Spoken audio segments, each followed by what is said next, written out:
Vous écoutez Europe 1, il est 11h30. Le journal de la santé avec Isabelle Quenin aujourd'hui. Et au sommaire aujourd'hui, bientôt un numéro d'urgence unique en France. Le premier stéthoscope intelligent qui va simplifier la vie des médecins et de leurs patients. Et puis, le hit parade scientifique des chansons qui nous donnent la pêche le matin. Et tout d'abord, donc bientôt ce numéro d'urgence unique. Il existe déjà plusieurs numéros d'urgence en France. On les connaît, le 15, le 17, le 18, mais aussi le 114 pour les malentendants ou encore le 119 pour l'enfance maltraitée. Tous ces numéros génèrent parfois de la confusion de la part des appelants. Chaque année, par exemple, les pompiers reçoivent 24 millions d'appels.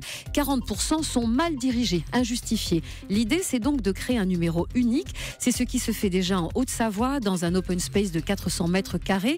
Sont regroupés tous les métiers de secours à la personne, SAMU, pompiers, ambulanciers, un système qui permet de gagner du temps et de sauver des vies. Les explications du colonel Jean-Marc Chabou, directeur du service départemental d'incendie et de secours, au micro d'Aurélien Fleureau. Aujourd'hui, en Haute-Savoie, donc lorsqu'il y a une urgence vitale, un opérateur du SAMU peut faire partir des moyens sapeurs-pompiers, s'il prend un appel pour un incendie par exemple.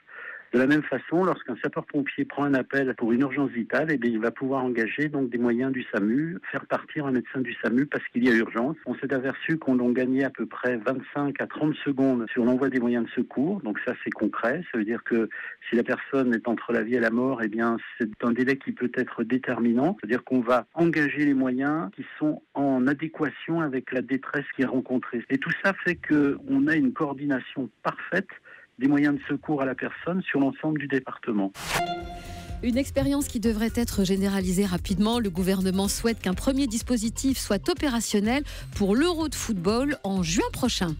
Les médecins de tout pays vont pouvoir utiliser désormais un stéthoscope intelligent. Alors à première vue, c'est un stéthoscope classique, mais dans sa tubulure, on a introduit un système qui permet de faire des enregistrements numériques des battements du cœur. Ces données sont ensuite directement transmises via smartphone à un spécialiste pour un examen approfondi. Alors, avantage, plus la peine de prendre rendez-vous avec le cardiologue au risque d'attendre longtemps. C'est lui qui, en fonction de l'urgence, va nous contacter.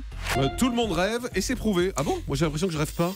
Vous faites partie des 20% de Français qui pensent la même chose que vous. Eh bien non, c'est faux. Pendant 10 ans, les chercheurs de l'INSERM et du Centre du sommeil de l'hôpital Pitié-Salpêtrière ont suivi 300 cobayes. Résultat, tous ont rêvé, même si 20% d'entre eux, comme vous, au réveil, ne s'en souviennent pas du tout. Alors question, pourquoi certains d'entre nous se souviennent et pas les autres ? Je vous le demande. Les explications de Mélanie Gomez.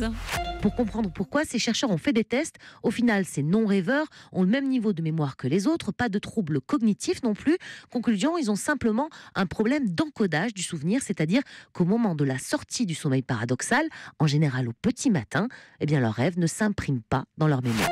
J'ai un problème d'encodage, donc j'ai bien compris. Vous rêvez, mais vous imprimez pas. D'accord. Allez, le hit parade de la bonne humeur.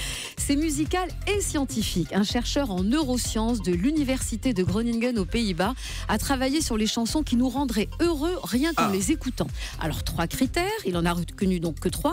Des paroles positives, un tempo de 150 battements par minute et des notes dans la tonalité majeure. Alors voici son hit parade numéro 1. C'est Queen ça.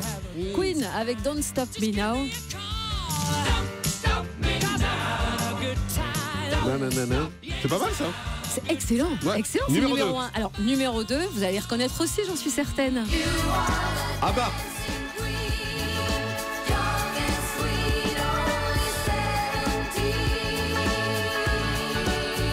Numéro 3. Et c'est la preuve qu'il en faut pour toutes les générations. Beach Boys. Génial. Les Beach Boys, 66. 1966. C'est bien ça. Et donc ce chercheur a prouvé qu'en écoutant 30 secondes de ça tous les matins, on part du bon pied. Moi en ce moment c'est ça qui me rend heureux. C'est mieux ça. C'est mieux ça, Ouais, non ? c'est mieux. J'aime bien la 56. playlist de Véronique aussi, de Véronique et Davina était pas mal. Ouais, mais celle-là est bien, j'adore. Je vous l'ai fait découvrir, Julie. Vous en souvenez Je sais pas ? toujours pas ce que c'est. Lost Frequencies. Ah, d'accord. Écoutez, chut. C'est vrai que c'est pas mal.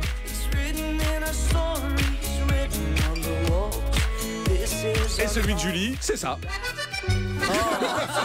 C'est vraiment naze. Oh là là. Yvette Horner, Julie, Mais comment non, c'est moi, bien je veux Yvette. Queen aussi. Non, j'adore. Yvette Horner. Chut.